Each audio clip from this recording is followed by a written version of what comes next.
period. Now, on yesterday's show, you may have heard the Palestinian ambassador, Hussam Zomlot, argue that Israel's intention had always been to drive the Palestinians out of Gaza entirely. Today, let's hear the view of Marr Regev, senior advisor to Mr. Netanyahu and, indeed, the former Israeli ambassador to Britain. Mr. Regev, very good to see you there. Can I put you, first of all, the suggestion from the Palestinian ambassador that you, as a country, intend to drive the Palestinians out of Gaza for good? It's just not true. I don't know why he'd say such a thing or make such an allegation.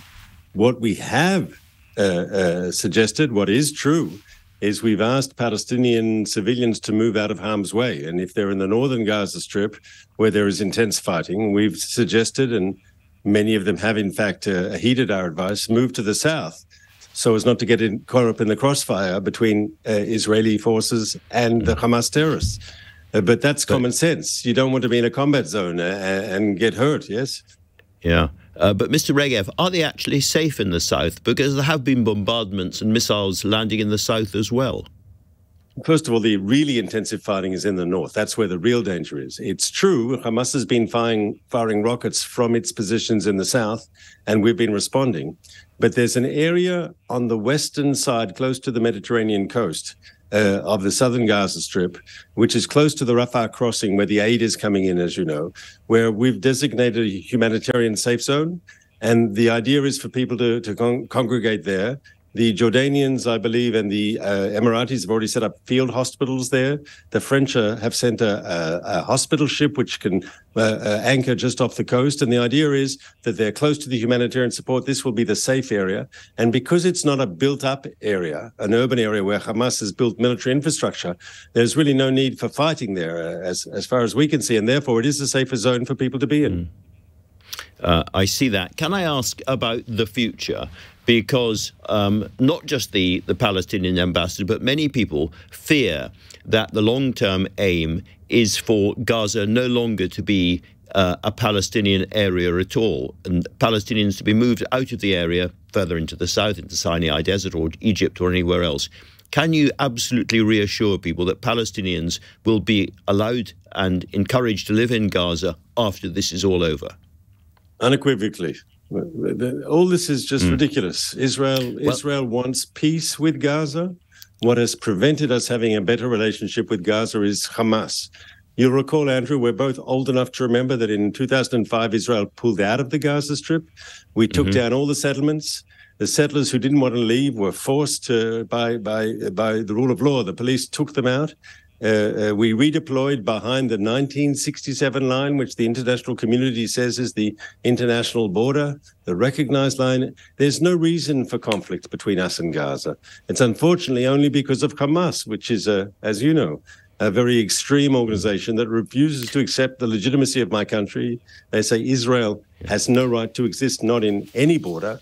They say that any Arab who negotiates peace with Israel is a traitor to Islam and a traitor to the Arab world. And they say every Jew is a legitimate target. These people are the enemies of peace. I'm not going to waste your time or my time trying to defend Hamas in any way at all. But I do want to ask you about the West Bank, where settlements continue to spread, where Palestinians have been evicted and killed, and in many people's view, without a change of policy by the Israeli government on the West Bank to remove some of those settlements, a two-state solution or a solution which allows Palestinians to live in both Gaza and the West Bank freely is not possible.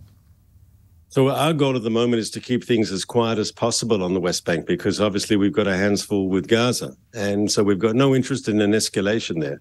Unfortunately, there are Hamas cells across the West Bank, and they have the opposite interest. They want to cause problems. And so we have been preempting. Our soldiers have been going in and arresting known Hamas activists. That's necessary. And so far, I think we can say we've been successful. The level of violence on the West Bank has been minor. We haven't seen there's anything close to what we've had coming out of Gaza.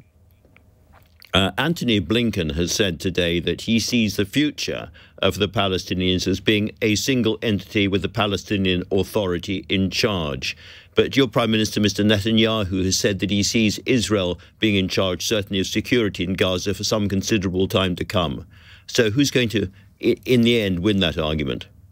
So I'm not sure there is a huge argument, because Blinken also said in Tokyo today that he understands that Israel will have to have a security presence there, at least initially. And we make a distinction between a security envelope, a security presence, and between governing Gaza. We have no desire to reoccupy the Gaza Strip. We have no desire to govern the people of Gaza. We have no goal to rule the Gaza Strip. From our point of view, Gazans should rule themselves. But we can't ignore the security concerns. And when this is over, yes, and we will have defeated Hamas, it's very important that we don't allow a resurgent terrorist movement to come in its place. That was a mistake we made in the past. We paid for that mistake dearly on October 7th with the massacre of our people. We have to have our eyes on the ball and prevent a resurgent terrorist movement ever from taking over the Gaza Strip again. Now, quite clearly, the government of Israel and the United Nations are at loggerheads. And today, a UN official has accused your government of war crimes and crimes against humanity. So I must ask you to respond.